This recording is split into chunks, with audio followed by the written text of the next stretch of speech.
कच्चा साधक क्या होता है? प्रभु के लिए एक भी आंसू नहीं आते, अपने थोड़े दुख में फूट फूट कर रोता है। थोड़ी सी व्यवस्था भंग हुई, आंसुओं की धार लग गई। थोड़ी सी प्रतिकूलता हुई, छूट गया नियम, छूट गई उपासना। ऐसे कच्चे घड़ों में प्रेमामृत रस नहीं रखा जाता है।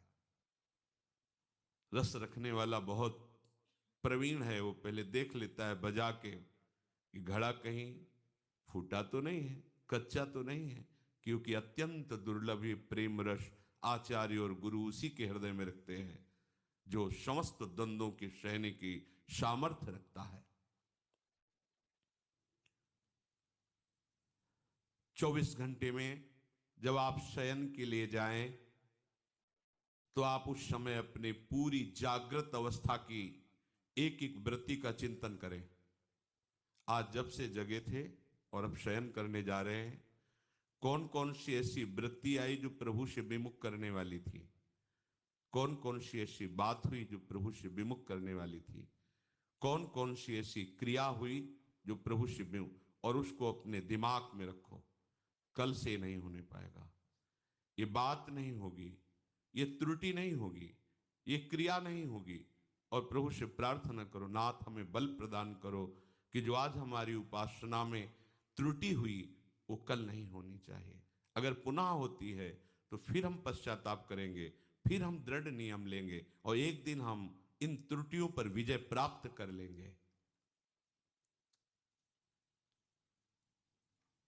दीन बंधु करुणा वरुणालय प्रभु आपके सहयोग में हैं। जो साधक आत्मनिरीक्षण नहीं करता है वो परमार्थ में आगे नहीं बढ़ पाता। आत्मनिरीक्षण, अपने को देखना, अपनी जांच करना।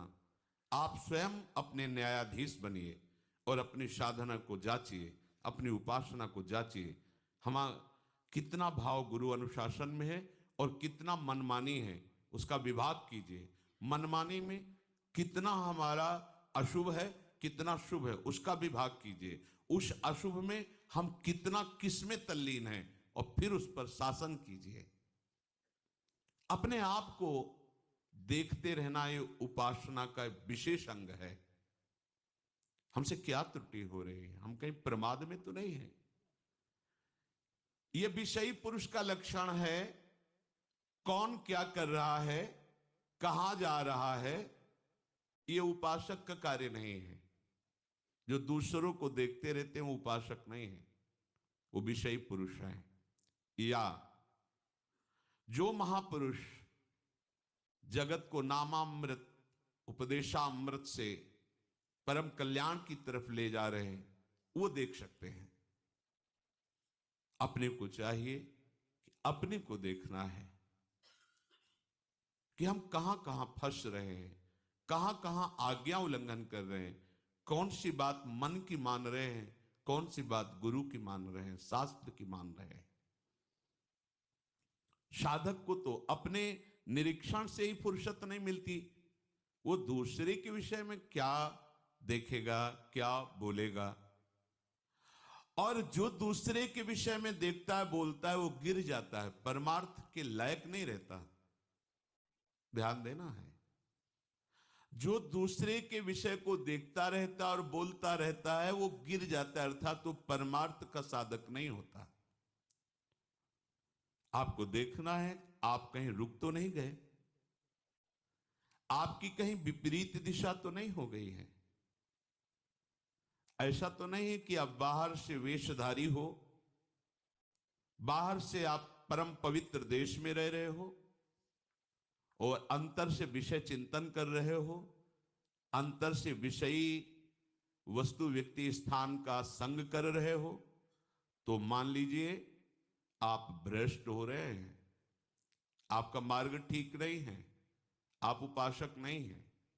फिर सुनिए, उपासक को देखना है कि बाहर से पुण्यात्मा का परम पवित्र वेश धारण किए हैं, बाहर से परम पवित्र पुण्य देश में रह रहे हैं और अंतर से विषयों का चिंतन हो रहा है, विषय वस्तु व्यक्ति स्थान का संग कर रहे हैं, तो आप भ्रष्ट हैं। भ्रष्ट हो जाएंगे नहीं, आप भ्रष्ट हैं, अर्थात भ्रष्ट माने गिरे हुए, आप अपने मार्ग से गिर चुके हैं, आप उपासक नहीं हैं। उपासक को यह बात देखनी है, हमारा मन विषयों की ओर जा रहा है कि हमारा मन प्रभु की ओर जा रहा है। हमारा लक्ष्य क्या है? प्रिया प्रीतम। तो हमारा मन किधर जाएगा? प्रिया प्रीतम की तरफ जाना चाहिए। विषयों की तरफ क्यों जा रहा है? विषय भोगों की तरफ क्यों जा रहा है? क्या है? लक्ष्य नहीं दृढ़ है, आपको पता नहीं आपको कहां जाना है, आप किधर जा रहे हैं। आप परीक्षा कीजिए अपने हृदय की, निरीक्षण कीजिए। साधक इसी परीक्षा में पास होकर उपासना की ऊंचाई पर चढ़ता है।